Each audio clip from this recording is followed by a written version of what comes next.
오늘의 말씀 민수기 35장 15절에서 34절까지 말씀입니다. 이들 6성읍은 이스라엘 자손은 물론이려니와 외국인이나 너희와 함께 사는 본토인이면 누구든지 실수로 사람을 죽게 한 자가 도피하는 곳이 될 것이다.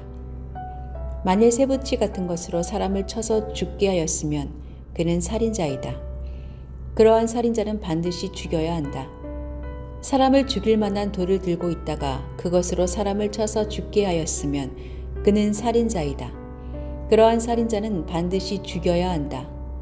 만일 사람을 죽일 만한 나무 연장을 들고 있다가 그것으로 사람을 쳐서 죽게 하였으면 그는 살인자이다. 그러한 살인자는 반드시 죽여야 한다. 이러한 경우에 그 살인자를 죽일 사람은 피해자의 피를 보복할 친족이다. 그는 그 살인자를 만나는 대로 죽일 수 있다. 미워하기 때문에 밀쳐서 죽게 하거나 몰래 숨어 있다가 무엇을 던져서 죽게 하거나 원한이 있어서 주먹으로 쳐서 사람을 죽게 하였으면 그는 살인자이다. 그러한 살인자는 반드시 죽여야 한다. 피를 보복할 친족은 어디서 그를 만나든지 그를 죽일 수 있다.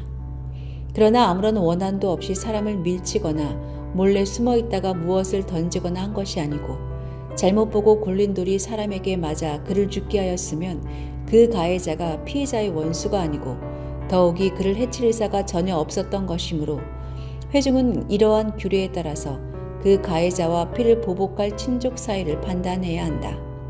회중은 그 살인 혐의를 받은 사람이 피를 보복할 피해자의 친족에게서 보복을 당하지 않도록 그 살인 혐의자를 그가 도피한 도피성으로 돌려보내야 한다. 그리고 그는 거룩한 기름을 부어 성직에 임명된 대제사장이 죽을 때까지 거기에 머물러야 한다. 도피성으로 피한 그 살인자가 도피성의 경계 밖으로 나갔을 때 마침 피를 보복할 친척이 그를 알아보고 도피성의 경계 밖에서 죽였으면 그 친척에게는 아무런 살인죄도 적용되지 않는다. 살인자는 반드시 대제사장이 죽을 때까지 도피성에 머물러 있어야 하고 대제사장이 죽은 다음에야 비로소 자기 소유지가 있는 땅으로 돌아갈 수 있다. 위에서 말한 율례는 너희가 어디에 가서 살든지 자자손손 모든 세대에 적용되는 율례이다. 누구든지 사람을 죽인 사람은 살인자이므로 반드시 죽여야 한다. 그러나 거기에는 증인들이 있어야 한다. 오직 한 증인의 증언만으로는 어느 누구도 죽이지 못한다. 살인죄를 지었을 때에는 살인범에게 속전을 받고 목숨을 살려 주어서는 안 된다. 그는 반드시 죽여야 한다. 대제사장이 죽기 전까지는 도피성으로 피한 사람에게 속전을 받고 그를 제 땅으로 돌려보내어 살게 해서는 안 된다.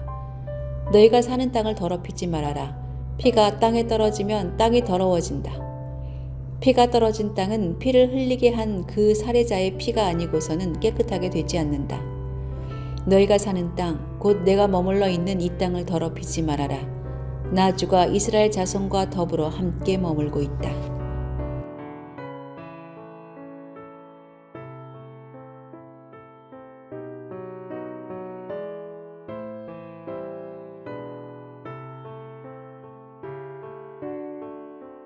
자동차는 그냥 세워두기만 해도 공기 중에 날아다니는 먼지와 빗물 등으로 더러워집니다.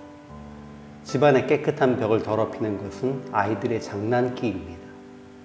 그러나 사람을 더럽히는 것은 먼지나 장난기가 아니라 스스로 제어하지 못하는 욕망과 폭력성, 상대를 미워하는 마음, 부러움을 넘어선 질투와 같은 마음 속에서 나오는 것들입니다.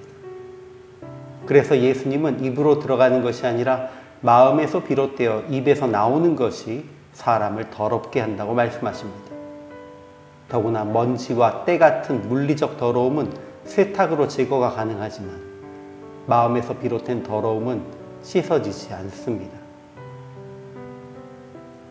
하나님은 고의적인 살인자와 부지 중에 죽인 살인자를 구분하셨습니다. 철연장, 돌, 나무 등과 같은 것을 손에 들고 사람을 죽인 이들은 고의적인 살인자로 간주하라고 하시면서 그들은 반드시 죽이고 속전을 받지 말라고 하십니다. 그들은 반드시 피 흘림으로 대가를 치러야 합니다. 그러나 하나님께서 주신 기준에 근거해서 악의도 없고 해하려 한 것도 아닌 상황에서 사람을 죽인 것으로 판결받은 이들은 도피성으로 돌려보내서 대제사장이 죽을 때까지 머물도록 하셨습니다. 그러나 그들이 도피성 밖으로 나가면 보복하는 자가 죽여도 피 흘린 죄가 없다 하십니다. 도피성이 표면적으로는 부지 중에 죽인 살인자를 위한 피난처이지만 사실은 모든 살인자들이 정당한 재판을 받기까지 피하는 공간으로 이해하는 것이 타당합니다. 하나님은 33절을 통해 피는 땅을 더럽히나니 너희가 거주하는 땅을 더럽히지 말라고 말씀하십니다. 우리는 아벨이 가인에게 죽임당했을 때에도 하나님께서 내 아우의 핏소리가 땅에서부터 내게 호소한다고 말씀하시며 아벨의 피가 흐른 땅이 더 이상 가인에게 땅의 결실을 내어주지 않을 것이며 가인이 떠돌이가 될 것이라고 선포하시고 죽이지 않고 내쫓으셨음을 기억해야 합니다. 하나님은 죄인의 피라고 함부로 흘리지 않기를 원하십니다. 하나님께서 피가 땅을 더럽힌다고 말씀하시는 의미는 사람의 피 자체가 더럽다는 의미가 아닌 피를 흘리게 하는 사람의 폭력성, 욕심, 질투심이 더러움을 말씀하신 것입니다. 그래서 이미 흘려진 피의 값은 반드시 치러야 하지만 폭력적인 복수로 인해 함부로 피가 흘려지지 않도록 막으신 것입니다. 그러나 현대에도 상대에 대한 증오심과 욕심으로 전쟁을 일으켜 수많은 이들의 피로 땅을 더럽히고 거짓과 음모로 상대를 인격적으로 죽이며 세상을 더럽히는 일들이 쉼 없이 일어나고 있습니다.